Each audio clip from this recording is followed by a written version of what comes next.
Ladies and gentlemen, over the last 7 editions, India Economic Conclave has looked to champion the most pertinent economic agenda of the nation, year after year. Now, down the years, the defining themes of India Economic Conclave have become the talk of the nation and have become the clarion call of the nation's leading policymakers. Yes, and this year, the 8th edition of India Economic Conclave will set the new benchmark when it comes to championing conversations that matter by focusing on a path-breaking and pertinent new theme. Over the next 2 days, you will hear some of the most insightful discussions, opinions, and a vision for a new India. Well, our next speaker has been a member of a board at a large bank, a chairman of a startup NBFC, and has a unique record of merging an NBFC with a bank and taking over as the CEO. Post-merger, ladies and gentlemen, with IDFC Bank, he's currently busy building the foundations of the bank and says that IDFC First Bank will be a world-class bank in the future. He's seen India from many angles, from the top and from its grassroots. He's often seen playing cricket at Shivaji Park, I'm told, and sometimes even football at racecourse grounds. I would like to invite MD and CEO of IDFC First Bank, Mr. V. Vaidyanathan, to address the audience on this edition's theme.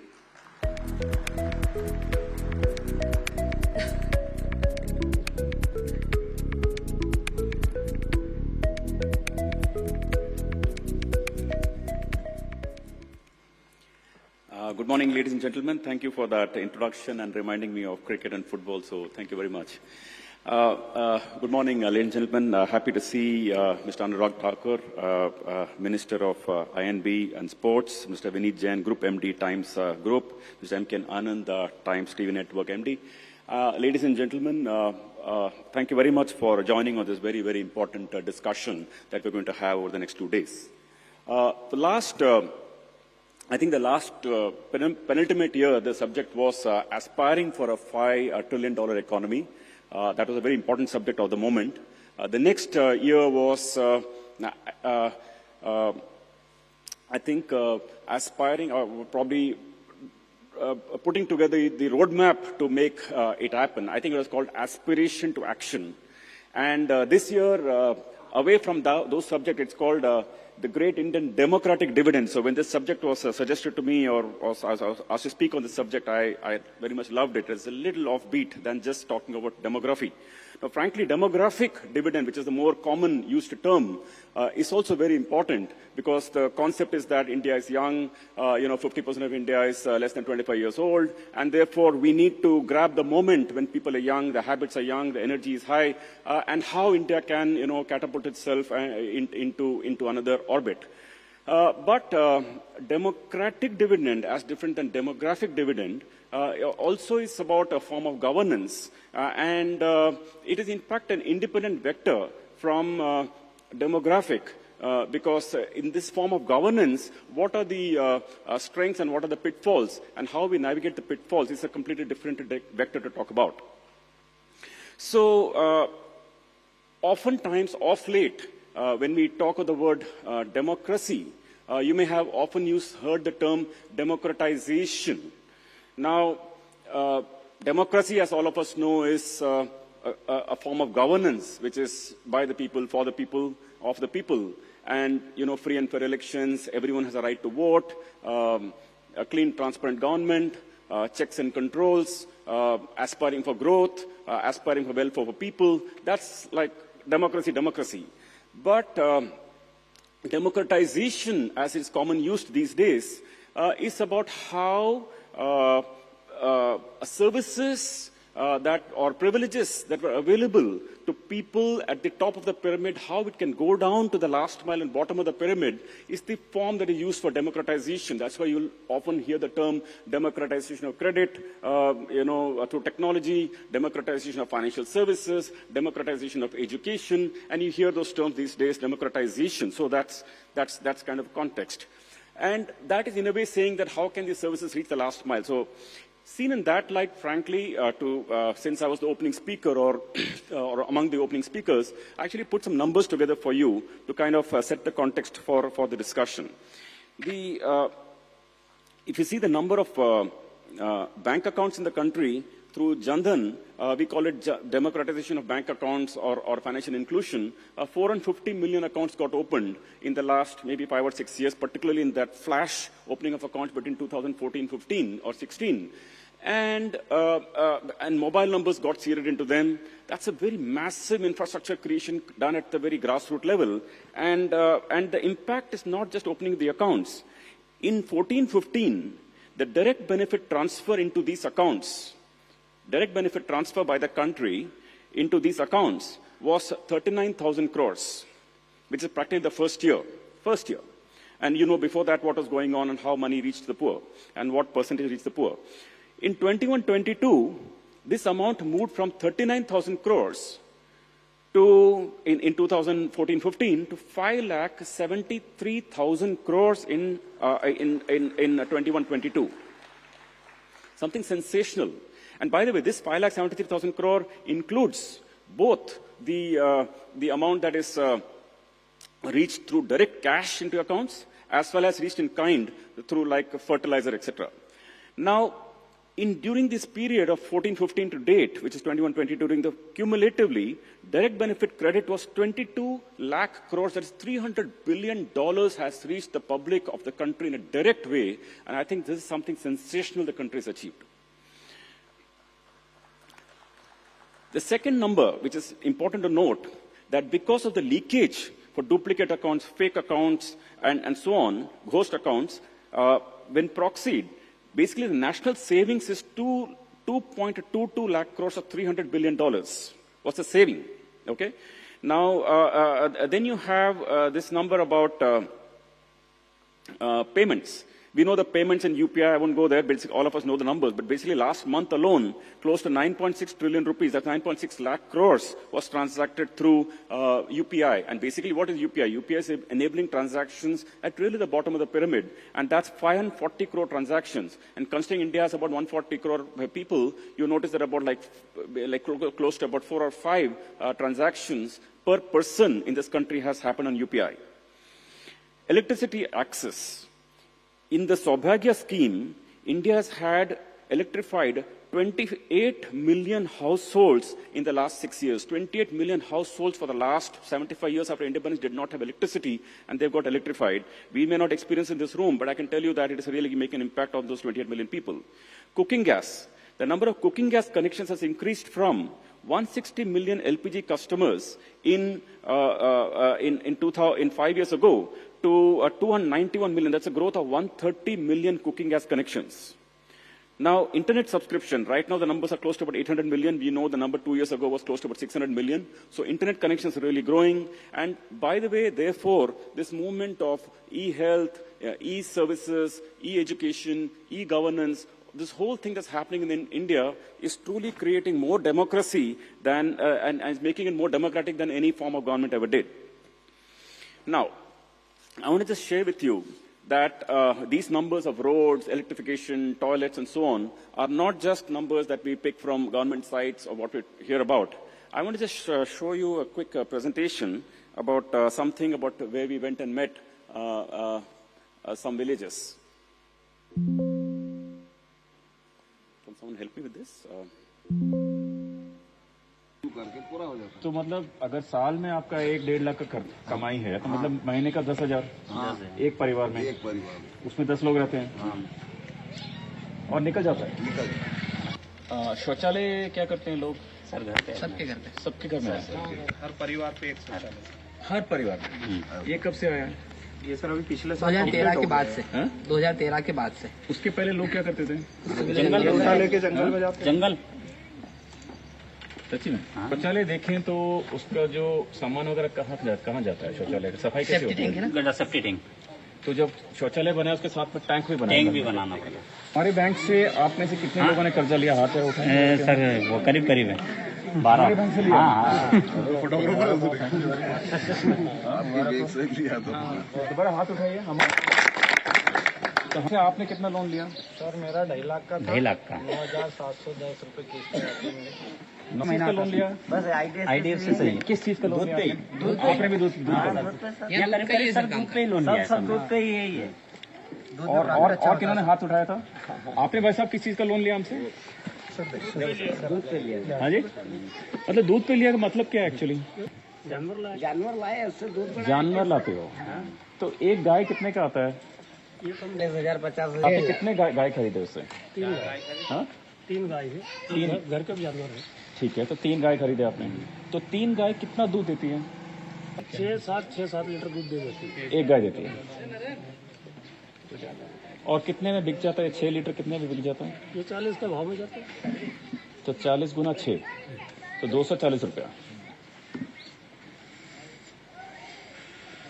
तो वो पूरा अपना हो गया। वो एक गाय से आता है, और कितने महीने में कितने दिन दूध देती है? पूरे साल चलता है सर, दोनों टाइम देती है, सुबह शाम। नहीं, लेकिन वो दोनों मिला के बताया ना उन्होंने। एक टाइम एक टाइम का बताया। सो दोनों टाइम मिला के कितना? 12 लीटर। 12 लीटर। तो 12 गुना 40। 480 रुपया दिन का आता है, एक गाय का। एक गाय का। बट सर उसमें खर्चा भी है। अभी आता हूँ इंटू 30 दिन कर लो। हाँ, तो 480 रुपया गुना 30, तो 500 इंटू 30, 15,000 का कमाई हो गया एक गाय से। और 15,000 में खर्चा कितना हो जाता है गाय को संभालने में, खाना पीने में? कम से कम 5-6 हजार रुपये खर्चे लग गए एक गाय पे। तो 15,000 में 6,000 गया, बचा 9,000। ठीक समझ रहे हैं? 9,000। लेकिन ये तो गाय का बहुत जल्दी, अगर आपने 40,000 में गाय खरीदा और एक महीने में हमारा खर्चा काट के 9,000 बन गया, तो 4-5 महीने में उसका पूरा पैसा वापस आता है। हाँ, और इतना डिमांड है दूध का। डिमांड तो बहुत है। तो आप लोग साहब जाके अपना दूध कहाँ देते हैं? इंदौरी। हम 2 खरीदते हैं यहाँ पे तो। अच्छा, इंदौर में ये पूरे गांव का दोनों खरीद लेते हैं, यहाँ से हम इंदौर पहुँचा। इनसे लेके हमारा कमीशन रहता है सर। वो तो ठीक है, लेकिन गाड़ी पिकअप ट्रक आपके पास? हाँ। अपना आप जरा दिखा सकते हो ट्रक आपका कैसा यहाँ पे है? सर वो गाड़ी तो गई, अभी नहीं है, अभी 3 बजे आएगी वो। So thank you, ladies and gentlemen, for being through this program. But the point is that if you saw the video, that people are saying toilet connections have reached them, electricity connections have reached them, schools are now giving them midday meal schemes. After they reach a particular class, they're getting bicycles to ride to the class. So that sort of ecosystem changes are happening. And the government's role, therefore, in this whole discussion that we're doing is what we are, it's become very important in democracy. Because for too long, let me say for maybe 65, 70 years, or maybe 50, 60 years after independence, for that period, we kept thinking government will do everything. Private sector was literally not allowed to put up cement plants or steel plants, and everything was under government control and approval and so on. So really nothing moved in this country. And that is why India had that so-called Hindu rate of growth of 2% and all that. But in this new way, this is being envisaged, and which is being, powered by our country for the last many years, is that the government is helping creating an ecosystem of, of bank accounts, ecosystem of telephone network, ecosystem of internet. Right now, government is talking about the BharatNet program, which will connect 650,000 villages, getting the biometric biometric identity for all the citizens, of billion of them, getting a road network. Regulators working on eKYC, e-Aadhaar, making everything electronic, and sandbox and all that. The pro bono institutions like iSpirit are helping create the concepts and making these concepts come alive. So basically, and NPCI is making a payment network. So basically, the way it has been envisaged is that the government's role is to create this ecosystem, to create a facilitative business environment, to get rules and regulations that are fair and equitable for everybody, not to encourage crony capitalism or not to have it, and make a platform which becomes the government's role and not really to run businesses. And on that platform, as you could see from that example, people like us or private sector can start going and delivering either e-services or financial services or medical services and so on. Now, that makes a very good private, as they call public-private partnership, because it's not like public-private meaning that both private and public will put an equity, create a company, and then both of them will run a company together. That may have many misaligned incentives sometimes. The pace of working will be different. Somebody will be governed under CBI, CAG, etc. Somebody will not be governed. Somebody's incentive will be profit. Somebody's incentive will be social. Sometimes may not work. But private-public partnership meaning that government creates a facilitative environment and creates an ecosystem through forward-looking thinking, and private sector participates on the railroad to reach services. That becomes a really fine combination of making the demographic dividend come through and reach services to the bottom of the pyramid. Now, the next thing to consider is what happens from, what are the issues? When we say one of the key issues to see is that as everything is going into electronic world, you can see that the students these days are maybe they're reaching electronically, but really if you see the life of the child who's reading off or taking a class out of a mobile phone, they at least have a smartphone. And that's, even on a smartphone, it's so difficult to even read for maybe can you really take a Teams call on this call or take a, Zoom call on this call for more than maybe 2-3 minutes. The problem, therefore, is that some of the last mile connectivity in the country, in particular in India, has maybe 400 million of the feature phones, and that's really very difficult to reach the last mile. And therefore, as a nation, if you've got to reach, get the demographic dividend going, one of the key things we have to solve for is reaching the last mile in terms of the devices and so on, and of course vernacular and other issues to deal with. Now, we may say that democracy has its own problems because people sometimes do, my apologies, I'll just finish this. So if you can see, you may sometimes feel that that in a democracy doing reforms becomes very difficult, because if you do a reform that will benefit 100 million people, but if 10 million people are disturbed, those 10 million people can actually do a dharna, can block roads, can block highways, and then they get all the press, they get all the attention, and they got attention of even the international press and so on and so forth, and then maybe on humanitarian grounds or whatever reason we pull back or we hold back, but eventually the nation as a whole will lose, because those 100 million people are supposed to benefit from that, whether from agri reform or from labor reform. The nation does get affected and slowdown does happen. But at the same time, we must also remember that with all its ills, it's still probably the best form to have, because if you remember in China what happened in 1958, they just decided that, sparrows are eating, 4 pounds of grain per year, so let's kill all the sparrows. And then they really did it. It's a real story. And then they went and killed maybe millions of them. They actually shot them, or they actually put drum beats and made sure the sparrows can't sit anywhere, and millions fell from the sky and died.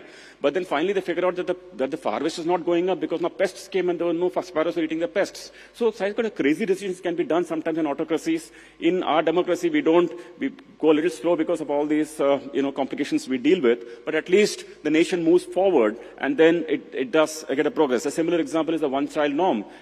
Somebody just decided let's have less children in China, and then you really are not able to come out of the demographic issue. Now, therefore, to sum it up, when we think of our sort of governance, there are 4 types that in my mind comes. One is either we have, governments, there could be a situation where we have a strong mandate or a weak mandate, and we could have a situation where they're reformist or, status quoist, if there's such a word. And if you have a situation which is a weak mandate government and is reformist, even if they try reform, they'll be ineffective. Second is, a weak mandate and also being populist, really, that will be remain inefficient economy. On the other hand, if you have a strong mandate, but you're misguided in terms of populism and free culture, which happened in Sri Lanka, and we can see the impact what's happening in Sri Lanka at this point of time. Everything was free, and country goes bankrupt. And then you'll be misdirected in efforts that will weaken the economy. And then there is a situation of having a country which is having a strong mandate and is reformist. This is very, very, very important in the life of nations. And I really, when we're thinking through the grid, I thought it made very relevant sense from our country's point of view. And therefore, for any foreign nationals listening to a country or tuning into a country and wanting to know about a country, this is a very key reason why we believe the country will do well. Because at this stage, when you have a strong mandate, then you can deal with these kind of situations. You can implement a GST, which is very hard to implement in such a, a diverse country with so many states and so on. We could implement IBC. We could, implement a certain amount of labor reforms, agri reforms we tried, but I think we stumbled. We did fuel reforms. By the way, we don't give so much subsidy on fuel. Monetary Policy Committee is a big reform. So a long list of macro reforms that have been done. Earlier I talked about micro reforms of toilet, electricity, etc. So all that can lead to a strong economy, a strong growth. A government can plan for the future, can bring e-governance. In India, e-governance is becoming a really big thing because government is really jumping onto the e-platform to reach services directly at the bottom of the pyramid, not just, not just DBT, also in terms of, smart passports and smart licenses and e-passport, e-license, etc. All those capabilities come through. So this, in India, we are fortunate that we are in, this is the magic quadrant, and this magic quadrant, India is really in this magic quadrant. And this is one very, very, very important reason why we feel that, look, we are on the right track, we are reformist, we are, pro-markets, we're pro-free markets, we want the efficiency of government-administered companies to go away. So we are really in that quadrant, and this is one of the key reasons why we should feel really very bullish about our country with all the difficulties of democracy that we have to deal with. And finally, of course, in the course of this process, we have to really think about how to deal with the situation where a small affected minority can affect the progress and benefit of a much larger group on the basis of disturbing the overall ecosystem or disturbing the process. So really, thank you very much, friends. On this note, I want to say thanks to all of you. Thank you.